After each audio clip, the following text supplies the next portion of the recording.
What's good? It's Casper. Today's video, I'm going to be talking about the movie Terrifier 3. Terrifier 3 is a 2024 film. It's not rated, but I'm pretty sure we could put a rating on it. It's 2 hours and 5 minutes. Directed by Damien Leone and written by Damien Leone. Fun fact about the movie with myself is I haven't seen the first two. The first two movies was written by the same dude, Damien Leone. Highly involved with the production and the creativity and the creation of this Terrifier slasher movie. Really cool that this movie actually came from people who actually, had some sort of dedication and motivation and a high interest into making movies like this, especially this type of slasher perspective. Coming up with characters like this and coming out with a story play or a script to come with this character is definitely dedication has to be involved, and a lot of goofy moments as well. Seeing a lot of other movies to put this character out on the screen, so you can definitely feel with Damien Leone that this is definitely a heartfelt type of project since the beginning. Seeing this third one, especially in slasher movies,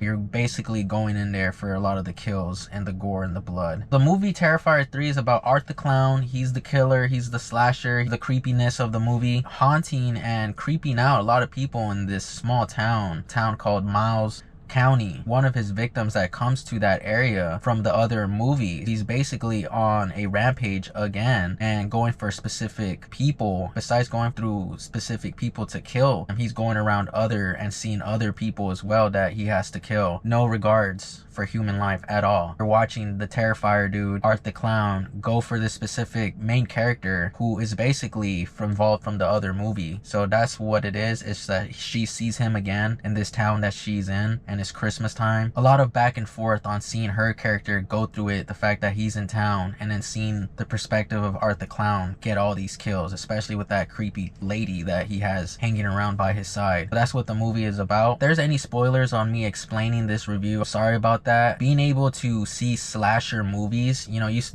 obviously slasher movies, you're there to see the gore, the kills, and just the out of nowhere moments. After watching it, a lot of layers to it. A lot of other movies are just straightforward. They're gonna be cheesy, they're gonna be corny, and they're gonna have their little moments here of bad acting. But in this movie right here, I was actually very impressed, highly comparing to a lot of the other slasher movies that I've seen. Right away with the camera quality and just the way the framing was, gave me like a very personal type of watch feel. This type of movie is specifically for a certain type of category of people who enjoy this movie. Creativity within its own. In my opinion, seeing the movie start, I noticed how it gave me like an 80s type of quality, grainy feel. I like the color direction that they put the movie in the beginning. It gave it very old school type of vibe. Camera placements in the movie were really awesome, as simple as they were. A lot of these angles, you could see that the camera's just placed there and just the actors or the environment is just doing its own thing, and you're capturing it like that. Didn't know who Art the Clown was. Felt like this was a really cool introduction to me to see what type of person he is, and then also seeing the fact that this actually has a progressing storyline to it, the fact that it is the third one. With Art the Clown, that was just an interesting character just to add into these layers of what I liked in this movie. Art the Clown was very interesting because he doesn't talk at all, but he's like very animated with his facial expressions, and he does a really good job on just having a lot of creepy moments. His creepiness level is exceeding 1,000. It just gave me that feel that I can't wait to see where this character came from, especially the backstory of how this Terrifier franchise started to come about. Very interesting to see that the minds behind this Art the Clown dude came up with that. So I was just looking at personality stuff. I could see that there's might been a lot of inspiration from other movies or other characters, but seeing his animated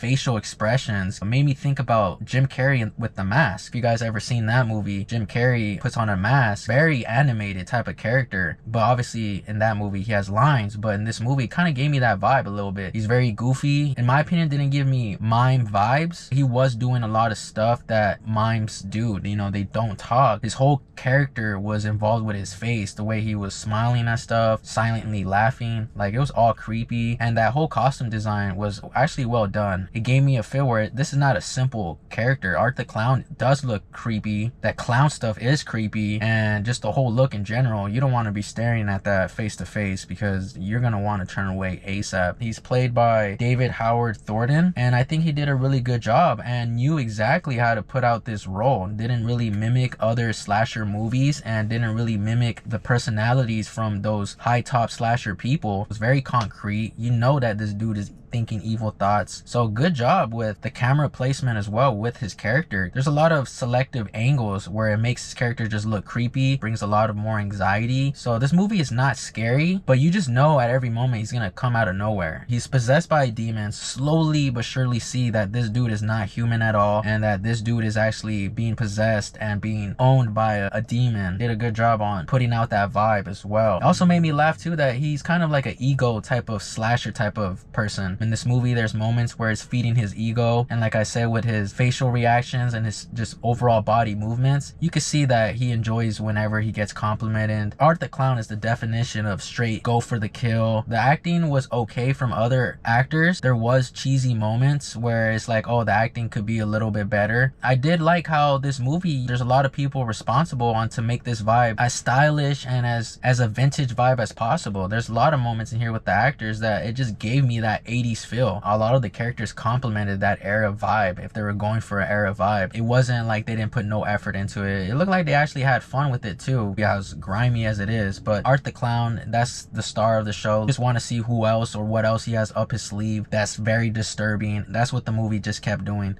With frame after frame, scene after scene, it just got more disturbing, more out of nowhere moments where I couldn't believe that I'm just looking at this and how it even became passable. It's over 2 hours and the movie didn't even feel like it was a drag at all. I was able to have 2 drinks while watching this movie and I didn't even have to use the restroom at all. So that just shows that the entertainment was grabbing you, and a lot of just the straight killer slasher moments, they did a good job on placing it throughout the movie. Very bloody. Talk about a movie not shining away from blood. Some of the things they probably built themselves. So shout out to the creativity, shout out to the dedication. It pops off right when the movie starts. It's a little build up with the family that you see in the beginning. Crazy that they went with that direction, and I can only imagine how people reading this script before this movie starts production, on what the people who are reading it, what are they thinking they're gonna get themselves into, because that was like literally the first 5 minutes of the movie. Absolutely bloody waves approach the shore. That's how I could explain the first scene. Whole movie is literally that vibe. Crazy disturbing moments that I honestly couldn't believe that I'm seeing. There's a lot of creativity killer moments, just basically how killers and slasher bad guys think. There's a lot of moments on just seeing how they act while they're creating their evil invention and stuff. The personality of Art the Clown was definitely something that was eye-catching throughout the whole movie. Overall, this movie is trying to tell a story and stay with a script that could start from the beginning and end, but mostly watching this movie, I was just more intrigued on seeing a lot of the kills, seeing a lot of just the retro vintage angles and the color grading, and every kill that they went through in this movie was all a creative one as well. You can't even put yourself in one place of where killings are gonna happen, like a house or anything. Like, this movie showed brutal killings in a lot of different areas that you're just like, oh, it's about to get bad right now. Blood like a river, insane. They don't shy away from actually showing some of these body parts come off. Very graphic. But I wouldn't recommend taking kids to it because it is graphic. I don't know how many people want to see an arm come off, a torso or a leg come off your bottom half. You see a lot of other grimy areas too, where it's like cutting people in the middle. The camera shows all that. Brutal. It was like hard to watch, but as someone trying to make movies and stuff, it's like,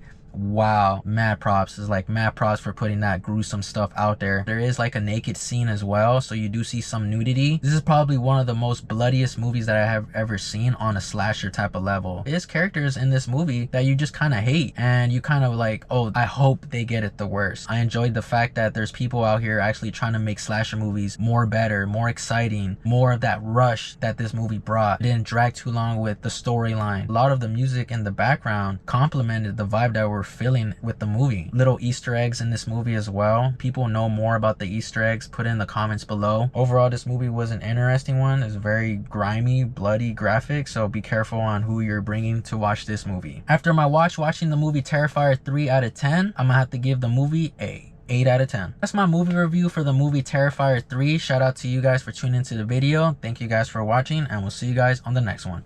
Peace, y'all.